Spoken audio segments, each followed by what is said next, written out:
안녕하세요. 한의사 김민소입니다. 제가 모공각화증 환자들을 보면서 가장 많이 듣는 질문이 이게 치료가 되느냐, 그리고 치료 기간은 얼마나 될까입니다. 결론적으로 말씀드리면 치료가 된다입니다. 치료 한두 번만으로 드라마틱하게 좋아지시는 분들도 계시고, 치료가 조금 길어지기는 하지만 어느 정도 자기가 만족하는 선에서, 눈에 거슬리지 않게 되는 정도 선에서 정결하시는 분들도 계십니다. 치료 기간의 정도에 따라서 달라지긴 하지만 더디게 좋아지더라도 충분히 치료를 한다면 좋아지는 것은 확실히 보일 수 있습니다. 그래서 이 치료 기간이 얼마나 달라질 것인가에 대해서도 질문을 하시는데, 결론적으로는 치료를 해봐야 알 수 있다입니다. 이러한 치료 기간의 차이가 나는 이유는 사람마다 피부의 상태가 너무 다르기 때문인데요.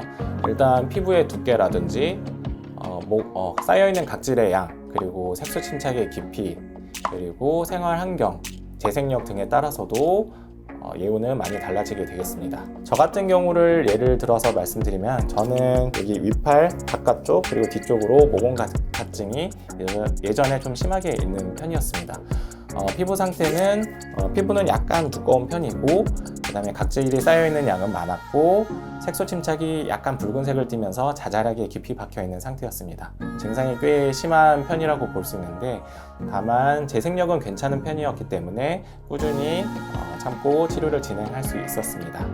일반적으로 돌기만 있는 경우에는 치료가 가장 쉬운 편입니다. 근데 돌기 외에 저같이 색소 침착이 있는 편이라든지, 그리고 염증까지 있어서 붉어져 보이는 경우에는 치료 횟수가 길어지고 좀 힘들어 하시는 케이스들도 있긴 합니다.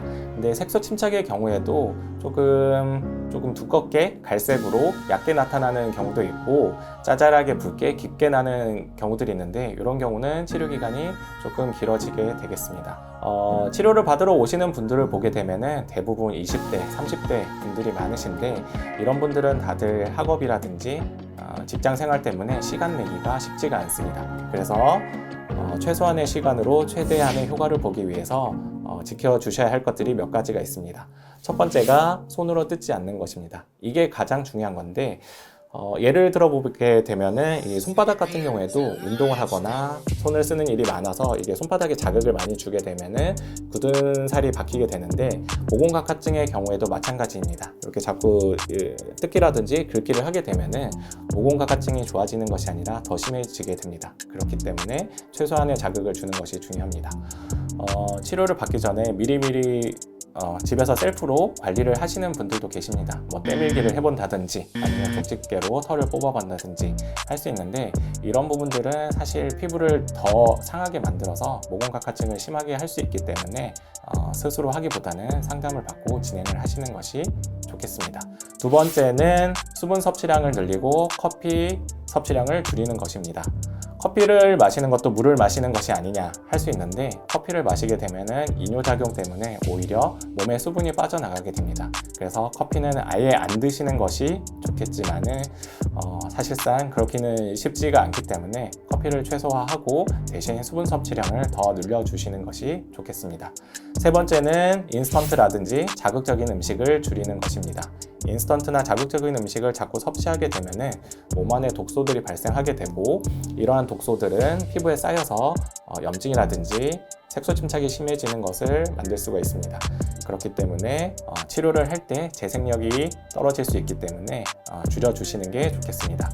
마지막으로 네 번째는 수면의 질입니다.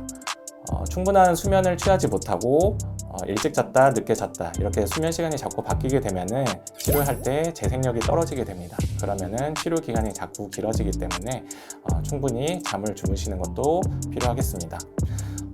여름철 태닝을 통해서 요 모공각화증을 좀 가려보려고 하시는 분들도 계십니다. 태닝을 하게 되어서 자외선을 피부에 노출시키게 되면은 염증이 좋아지는 케이스들도 있습니다. 그런데 오히려 자외선에 의해서 염증이라든지 색소 침착이 더 심해지는 케이스들도 있기 때문에 미리미리 상담을 받아보시고 태닝을 진행하시는 것을 추천드립니다. 모공각화증은 원인이 유전이라고 알려져 있습니다. 그래서 어느 정도 좋아진 후에도 시간을 두고 서서히 돌기가 올라오게 됩니다.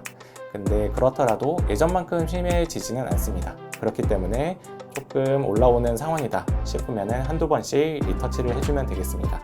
저 같은 경우도 예전에 치료를 해서 어느 정도 좋아진 편이었는데 지금 치료를 마지막으로 한 지가 시간이 꽤 흘렀습니다. 그래서 돌기라든지 색소 침착이 조금씩 올라오는 것이 보이는데요.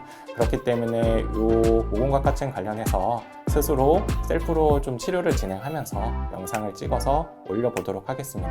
그래서 치료 방법이라든지 치료의 경과 이런 것들 보실 수 있도록 한번 찍어보도록 하겠습니다. 지금까지 모공각화증에 대해서 설명을 드렸습니다. 감사합니다.